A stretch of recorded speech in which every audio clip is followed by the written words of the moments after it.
Thank you very much for coming here tonight. It's a great pleasure for this event celebrating the first edition of the complete works of Primo Levi, translated into English. And well, thinking that Primo Levi is one of the decisive writers of the 20th century, I think this is a great event, not just for Italian culture, but for the American reading public. The first edition you see here is a very voluminous set of books, the 3 big volumes, more than 1,500 pages. Means that this writer became not just part of the canon, but as a sort of milestone for the 20th century culture as a whole. So tonight we celebrate this edition together of the complete works of Primo Levi, by Ann Goldstein, and for Liveright imprint for W.W. Norton. And we celebrate the fact that finally we can read everything Levi brought into English. And the Italian Studies program, the Jewish Studies program, in collaboration with the Heim Center, the Written Arts, and the Human Rights program, organized this event. And I will start with the introduction of our guest, Ann Goldstein, who is an editor at the New Yorker. She has translated works by, among others, Elena Ferrante, Per Paolo Pasolini, Alessandro Baricco, and is the editor, as I said before, of the complete works of Primo Levi in English. She has been the recipient of several prizes, including the Guggenheim Fellowship, the Pan Renato Poggioli Prize, and awards from the Italian Ministry of Foreign Affairs and the American Academy of Arts and Letters.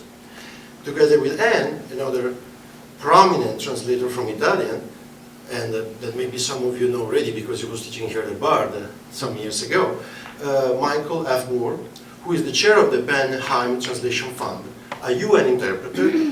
His translation from the Italian include most recently Lost Words by Nicola Gardini, The Drowned and the Saved by Primo Levi, you can find here, Agostino by Alberto Moravia, and is currently completing a new translation of The Betrothed, the great 19th century classic by Alessandro Manzoni. Before starting our conversation, I would like to ask Cecile Kuznitz, who's a professor of Jewish history and director of the Jewish Studies program, to say a few words to introduce Primo Levi and his work to us tonight.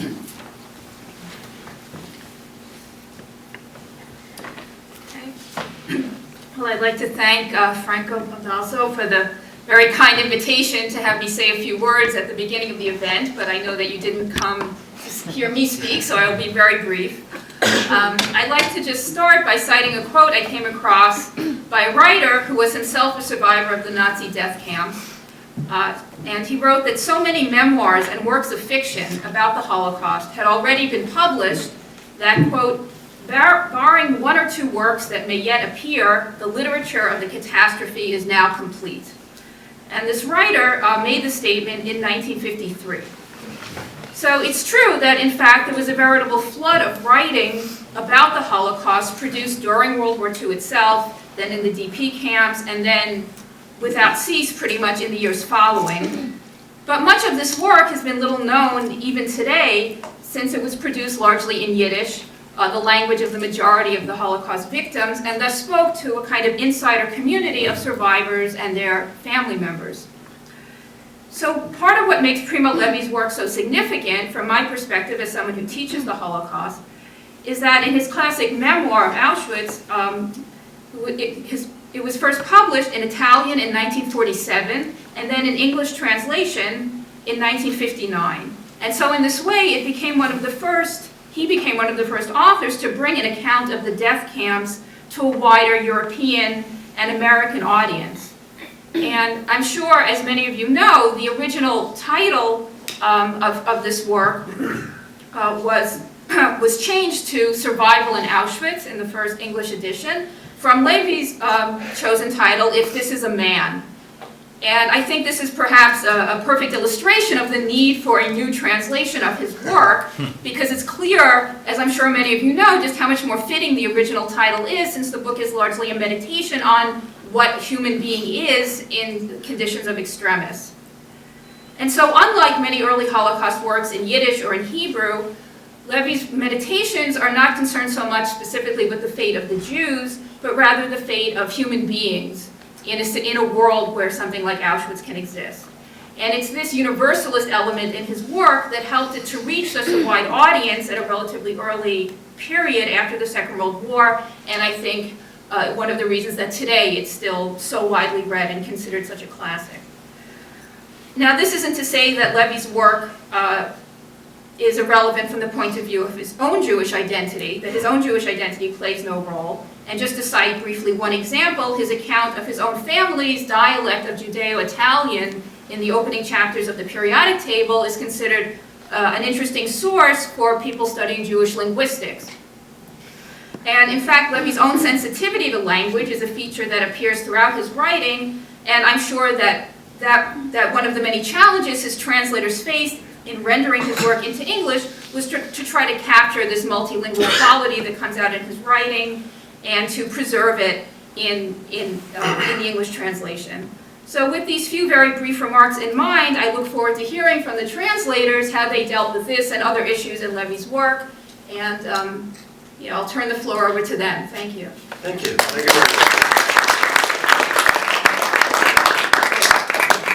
Very quickly, Primo Levi, a complex, fascinating, even contradictory writer. The image of Primo Levi comes out of reading his entire production is it's not that of a moral monumentality, but it's something that is always in between two different categories. He considered himself a chemist, but he is also a writer. He considered himself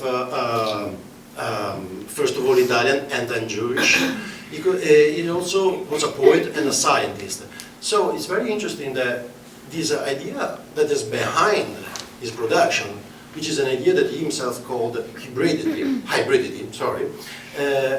is like fashion all in his entire production. One of the great essays that are within this work that help the reader to follow his trajectory is an essay by Robert Weil, that is the editor at Liveright, speaks about his reception in the US and says that the literary agent in the 70s and 80s didn't know how to sell his writing in the US because his writing was resisting every editorial label, editorial category.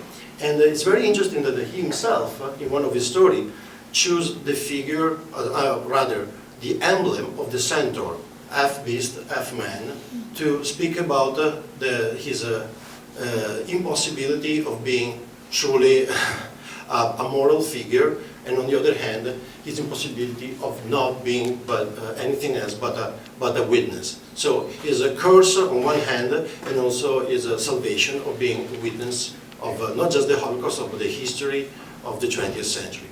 So with these remarks, we'd love to start our conversation with something much lighter. And I would ask directly Ann and Michael to start this conversation by telling us something about how Levi's complete work were ideated and then published. And it looks like it's been a pretty long story, right?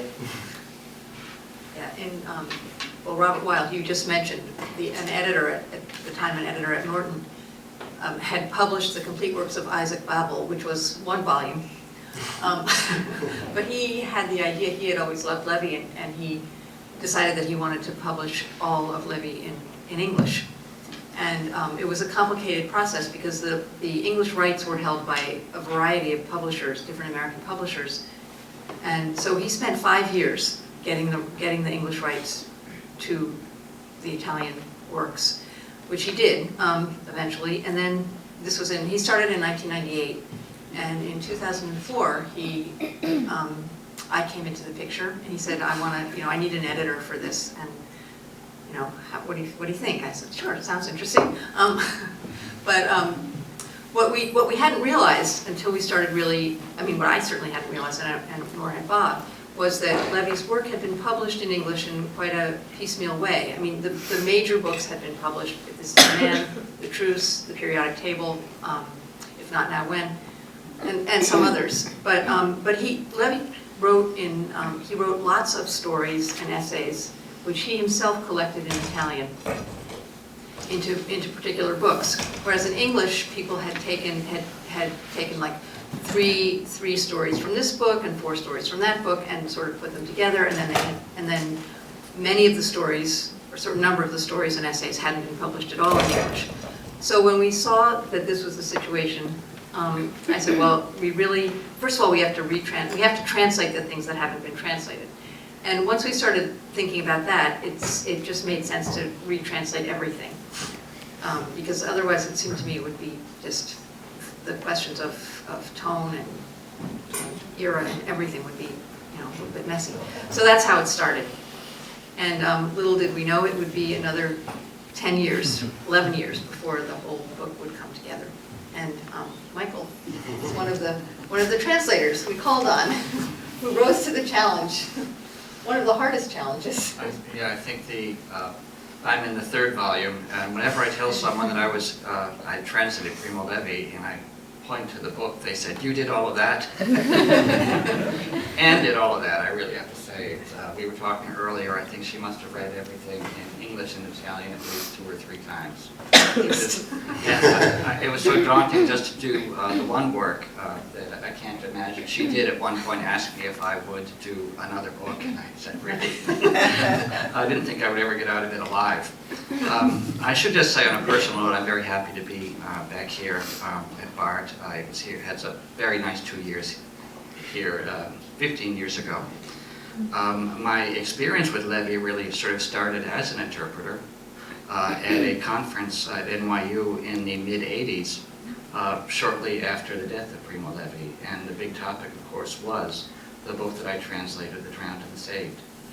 And there was an immense criticism of everything. That was my first exposure to a certain style of translation criticism from Italianists who wanted everything to be very literal, and they insisted that you could not translate the gray zone as the gray zone, and that the drowned and the saved should have been the submerged and the saved, for all sorts of bizarre reasons. There was a sort of literalism that attached to what Italianists were expecting of Levi, and I think thankfully we've moved away from that. When I first came to BART, actually, I gave a talk on Primo Levi, on The Truce. The film of The Truce had just came out to, I wouldn't call it a mixed critical reception, I would call it a damning critical reception. But it was, I was frightened of talking of the topic, first of all, as a Irish Catholic boy. What right did I have to approach such a canonical writer and a writer with such huge moral authority? And basically with The Truce that Ann will be talking about, there was a lot of storytelling. There was a likeness to Primo Levi that people don't normally associate with his name. And the director, Francesco Rosi, had even suggested that maybe Levi had seen some films, some comic films about the war that then inspired his storytelling. And Levi himself had talked about his compulsion to tell stories, to tell the story. And of course, the more you tell a story, the more you're going to be engaged in storytelling and the things that make a story work. And I think that The Truce has a lot of that. And the film had a lot of that, but I think that the single scene that upset people the most was actually when you see him, the figure played by John Turturro, sort of forgiving the Germans, which is definitely something that you don't find in the work that I did. I could sort of talk about just the whole fact of retranslation, which is one, I think, of the compelling arguments about this book, not just to bring it into the new age, but also there is an implicit criticism of the earlier translations. I don't know what kind of a schedule they were done on. I know that I was years behind in my deadline. And thanks to the generosity of the editors, really, I was able to work on it without ever being completely satisfied. And I think that when you tackle a work like that, you have to be sure to understand it. You know that it's going to be compared, since the American critics aren't necessarily going to know Italian, they are going to know the earlier versions, so that you know that you're going to be held up to a higher critical standard, in a sense, and by probably the work that is most quoted by Levi. So how am I going to get this right? So just in my own sort of microcosm, working on this one 200-page book in this what's it, 1,500 pages? 3,000 pages. Oh, golly. Yeah, that was sort of Almost. my small contribution, but I think you take what I did and sort of multiply it many times over, and you'll get a sense of what this undertaking involved. Well, is there anything unique in Levi's prose that is difficult to render into English? You're asking me? Both? And you go first. Well, we were also talking earlier, I mean, every writer is hard to render into English, every Italian writer, every writer in another language. It's always hard to render anything in English. But I think with Levi, the particular challenges, at least for me, although in a funny way, Michael, you had the least of this, was the science. I mean, he's a scientist, and you have to, he writes about, he doesn't just use scientific words, he describes scientific processes, he talks about experiments. And if you're not a scientist, it's hard to understand a lot of that. And to find the balance between, for example, using ordinary words, using scientific words, that's difficult. He does use a lot of odd words, of unusual words, sometimes scientific ones. He talks about, he has 2 essays actually called The Language of Chemists, in which he talks about the many, the vocabulary available to him that is not available to an ordinary writer. So that to me was really, I think, the biggest challenge. And the fact that his sentences are they're complex. I mean, they're carefully structured and complex, and to render that in English without making it awkward or too long or too short or getting the syntax right, I think that was another big challenge. Yeah, I would say there's a several-step process in any translation where first you get the contract and say, hey, the money is good. And then you say, this is easy. And then, you're saying, this isn't as easy as I thought. And then, maybe 20% of the way into it, you say, holy shit. I will never be done with this. And I have to say with Levi, when I started, I had done a lot of works that were more contemporary, sort of more voice-driven. And his work was much more literary on the page, and I thought that actually meant it sort of cemented the meaning, that I could see just on the page the way the words were placed, and I could figure out the meaning just on paper. And so I didn't have to be listening in particular to it. But I found it very difficult. One, because sometimes it's just unbelievable what he's talking about. And I'm not talking about the reality of the camps. I'm talking about the language that he uses to describe them. I think the word that shocked me, that daunted me the most, was a simple word. I know the meaning in Italian, sorprendente, surprising. But to describe your entrance into Auschwitz as surprising seems to be taking understatement to a whole new level.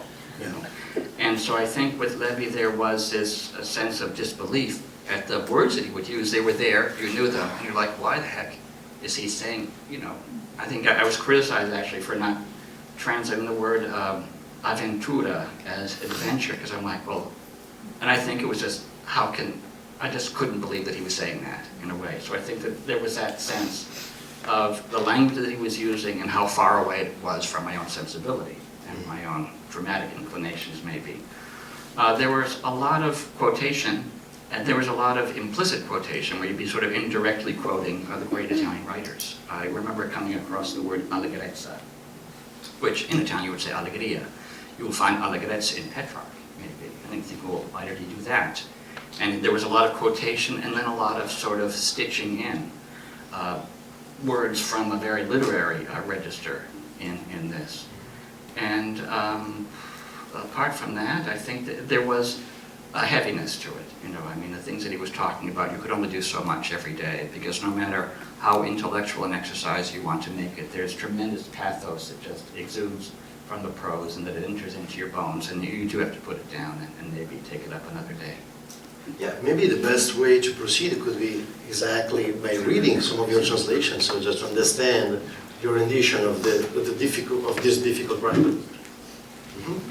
So, should I just read this? Sure. This is the first chapter. I was just going to read the first 2 pages of the truce. Has been mentioned. This is the story of Levi's return from Auschwitz. His 10-month journey through Russia and all of Eastern Europe, when he only had a little distance to go. And I would just say about the storytelling, Levi himself told, he said somewhere that he told the stories of the truce many times over, which, so that he himself, like the Ancient Mariner, perfected these stories in some way. So he was really, what you were saying earlier, I mean, he became more of a storyteller in the truce in some way. But the very opening is before he starts telling stories. In the first days of January 1945, the Germans, under pressure from the approaching Red Army, had hastily evacuated the Silesian mineral basin. While elsewhere, in analogous conditions, they hadn't hesitated to destroy by fire or weaponry the lagers, together with their inhabitants. In the district of Auschwitz, they acted differently. Orders from on high, apparently dictated by Hitler himself, decreed that they retrieve, at whatever cost, every able-bodied man. Thus, all the healthy prisoners were evacuated under frightful conditions to Buchenwald and to Mauthausen, while the sick were abandoned to themselves. The Germans' original intention to leave no man alive in the concentration camps can be deduced from various clues. But a violent nighttime aerial attack and the speed of the Russian advance led them to change their mind and to flee, leaving their duty and their task incomplete. In the Bunamanowitz infirmary, 800 of us remained. Of these, around 500 died of their illnesses or of cold or hunger before the Russians arrived, and 200 others, in spite of aid, in the days immediately following. The first Russian patrol came in view of the camp around midday on January 27, 1945. Charles and I were the first to catch sight of it. We were carrying to the common grave the body of Somogi, the first of the men in our room to die. We overturned the stretcher onto the dirty snow because the grave was by now full and no other burial could be given. Charles took off his cap to salute the living and the dead. 4 young soldiers on horseback, machine guns under their arms, proceeded warily along the road that followed the perimeter of the camp. When they reached the fences, they paused to look, and with a brief, timid exchange of words, turned their gazes, checked by a strange embarrassment, to the jumbled pile of corpses, to the ruined barracks, and to us few living beings. They seemed to us miraculously physical and real, suspended on their enormous horses, between the gray of the snow and the gray of the sky, motionless under the gusts of a damp wind that threatened thaw. It seemed to us, and so it was, that the void filled with death in which for 10 days we had wandered like spent stars had found a solid center, a nucleus of condensation. 4 armed men, but not armed against us. 4 messengers of peace, with rough, boyish faces under the heavy fur helmets. They didn't greet us, they didn't smile. They appeared oppressed, not only by pity, but by a confused restraint which sealed their mouths and riveted their eyes to the mournful scene. It was a shame well known to us, the shame that inundated us after the selections, and every time we had to witness or submit to an outrage, the shame that the Germans didn't know and which the just man feels before a sin committed by another. It troubles him that it exists, that it has been irrevocably introduced into the world of things that exist, and that his goodwill availed nothing or little and was powerless to defend against it. So for us, even the hour of freedom struck solemn and oppressive and filled our hearts with both joy and a painful sense of shame, because of which we would have liked to wash from our consciences and our memories the monstrosity that lay there, and with anguish because we felt that this could not happen, that nothing could ever happen that was good and pure enough to wipe out our past, and that the marks of the offense would remain in us forever, and in the memories of those who were present, and in the places where it happened, and in the stories that we would make of it. So this is Levi going from the facts, the particular, and suddenly he's telling you what to think, what to feel. And it leads into very well to the Drowned and the Saved, because where he takes up those themes much greater. Yeah, The Drowned and the Saved, being his last book, really does form a bookend to his career. He's looking back at everything that he's written. He quotes, at the very beginning, he quotes the truce. That's, you know. Yeah. Is the part of the film, a part of all of this footage that had been done, which was of Mermelstein, who was the eldest Jew of the Theresienstadt concentration camp, talking about the whole issue of collaboration. He thought it was too hot to touch in the early 80s. And Levi instead went right after that in the gray zone, in the Drowned and the Saved. And just these 2 sentences actually. Of course, the most substantial material for reconstructing the truth about the camps is the survivors' memories. Regardless of the pity and the indignation they arouse, they should be read with a critical eye. I mean, this is not just a witness, okay? This is a powerful thinker and a powerful writer. Yes, please, Thomas. I think one of the responses to the question, why not anthologize, was just given in the reading in this final story that you read, which this fantastic story, which reminded me a lot of the carbon story in the periodic table, where this Nicholas things travels around the world, and at the end is the beginning point of life and the dots at the end of the book. And I was, so which is also a story, I think, about this kind of response to the experience of Levi's life and of the 20th century, and this urge to tell and retell and rewrite and rewrite and rewrite and rewrite and rewrite the story, because there's no end to that, maybe the carbon dot. And I was wondering if in translating the whole work, or editing now the whole work, if you discovered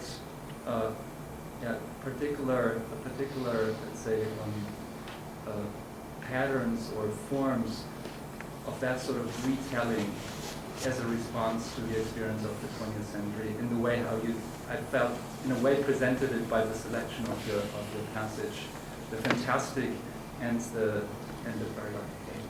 Well, that you sort of, in reading Primo Levi, you're always coming across things like that. I mean, I think that in a funny way, in working on it, in translating it and editing it, I was, as Michael put it, I had my nose to the window pane. I mean, I really felt that I was reading it in such small pieces that I wasn't really thinking about the whole. I mean, I wasn't, I guess it seems like I'm sort of a literal thinker or something. But it's only now when I sometimes look at these things that I think, oh my gosh, wow, that's, he's talking about this, he's talking about that. I mean, I don't mean to, not in a pretentious way, but just, and I don't think that Levi himself even probably thought about it or was conscious of it, but I think that these themes, and this is another argument for the big book, to really know, to really find all those themes, or all those subjects, all those things, those connections. You really need that, and it does give you a lot more layers, many more layers. Maybe, Steven? Actually, if indeed all the individual translators were, like all translators are so close to the actual language, as the editor, and I'm not sure if you've edited other things, did you learn something? I mean, did your editor self teach your translator self something, or did you learn something about Levi by what emerged when you had to look at the entire, like what kind of changes you realized that you actually thought things that were individually good in the books? Are there any kind of examples of changes that you actually needed to make over all of the translations once you could see the whole thing? There weren't any things, there actually weren't specific things like that, but I did, I don't mean to say that I was just like looking at them word for word. I did read them as works, as complete works too. But there weren't really things that, there weren't specific things like that. It was really more a matter of, I want to say tone, but yeah, I guess I would say a matter of tone really more than specific word choices or specific, that's really what you're saying. Well, because won't tone to some extent have to be conveyed through words, so. Yeah, just to take a sort of, prosaic example, for example, the explanation of references. To keep that consistent, to keep, some translators would tend to want to, explain a reference in the text or something, and we, the idea was to try to keep that to a minimum. So where some translators had explained too much, you take that out. Where some had not explained enough, you put something in. So that kind of balance. That's just kind of an overall thing. Although that's, sort of a technical thing, but nevertheless, that's something that contributes, I think, to the sense of it as a single work, or a single writer's works, you should say. Maybe we have time for another question. Oh. Okay. Bravo. Okay.